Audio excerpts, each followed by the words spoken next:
Coming up next on the Jeff Crilley Show, you're going to meet the great John Calce. He is the CEO and founder of America First Refining, and they are set to build the first new oil refinery in the U.S. in more than 50 years. His incredible journey just ahead.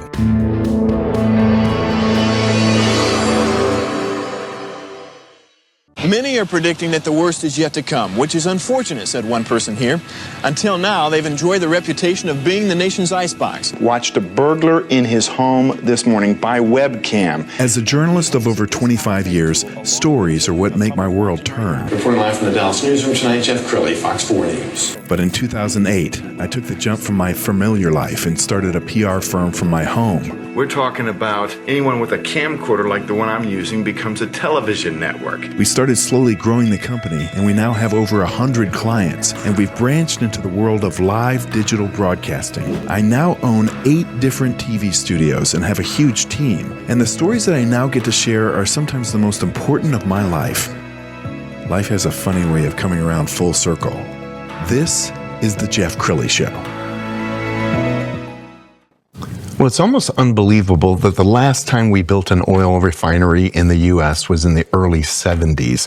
John Calce is out to change that narrative. He is the CEO and founder of America First Refining, and he has just gotten the permits to build the first oil refinery in 52 years in the U.S. John, thanks for coming on the show. Jeff, thanks so much. It's a pleasure to be here. Thank you for having me. Well, a lot of people would be watching this saying, why has it taken so long? Why has it taken so long? Well, turns out it's hard. As I learned the hard way, but also the energy space in the U.S. is pretty dynamic. And if you think about production of oil in the United States domestically, we kind of had given up on it.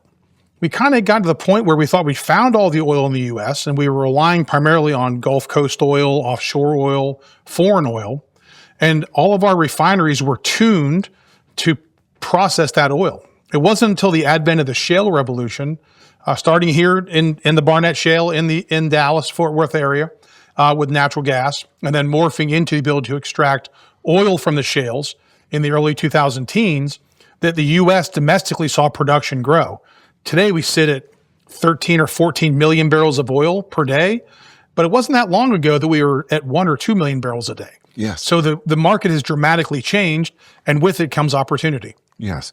We're going to pull up your website, and as we scroll down the website, let's talk about this odyssey that you've been on. It's taken you 7 years to get the financing and everything together? Almost actually 12. It took me 7 years to get the thing permitted. Okay. So I started off in 2015 with a couple partners, and we believed that we would have an overabundance of shale oil in the United States, and we believed that we were under-refined to handle it.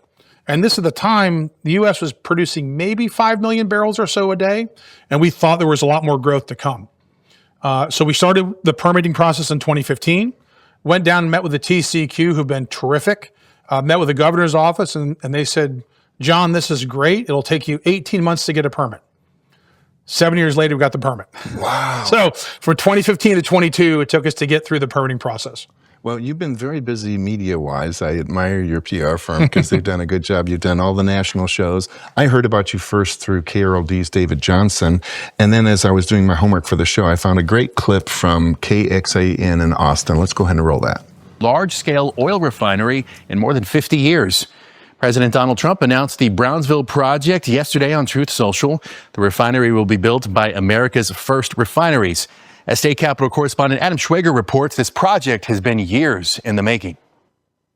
Well, it's been a journey, that's for sure. John Calce has been trying to build a refinery in South Texas for a dozen years, as the Permian Basin started to dramatically increase their production of shale oil. I realized 12 years ago we were going to have an overabundance of U.S. shale oil and an underability to refine it. After a decade of working through the process, Calce says the last step was finding a commercial partner.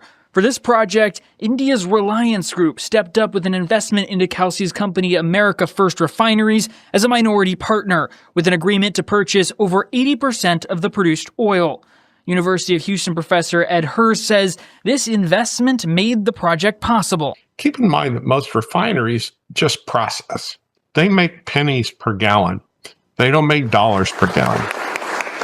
On Wednesday morning, leaders from the port of Brownsville said the $3 to $4 billion project will create around 500 direct jobs and is just one of several investments coming to the port. Our economic development team has over $20 billion in the pipeline of projects that are looking at the Port of Brownsville. According to the port, the project is expected to break ground sometime in April.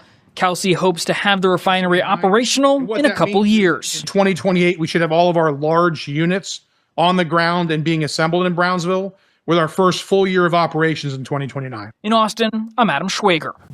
John, congratulations on your stick-to-itiveness, because not many people would have plugged away for 12 years. You were explaining before the show that there is light crude and heavy crude, and it's different. Yeah. When I started this process, I had no idea. So I had to learn a lot of this, got some great people around me, and was fortunate to learn quite a bit. And different types of oil you process differently. They're all oil, but they have different component parts. They have different temperatures they like to work at.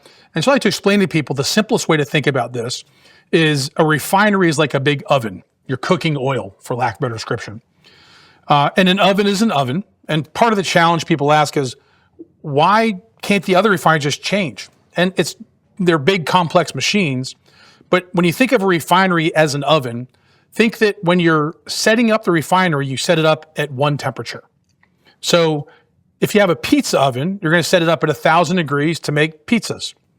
And that's great for pizza dough. Think of that as heavy oil or traditional oil.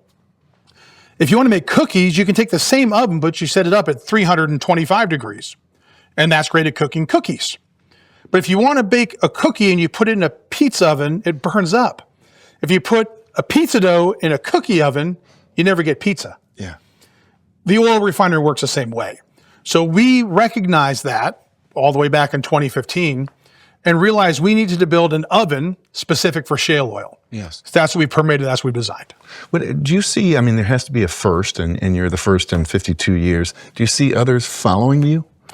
Look, as an American, as someone that loves the oil business and someone that believes that we need more refining capacity, not just for the United States, but also for the Western Hemisphere and the world writ large.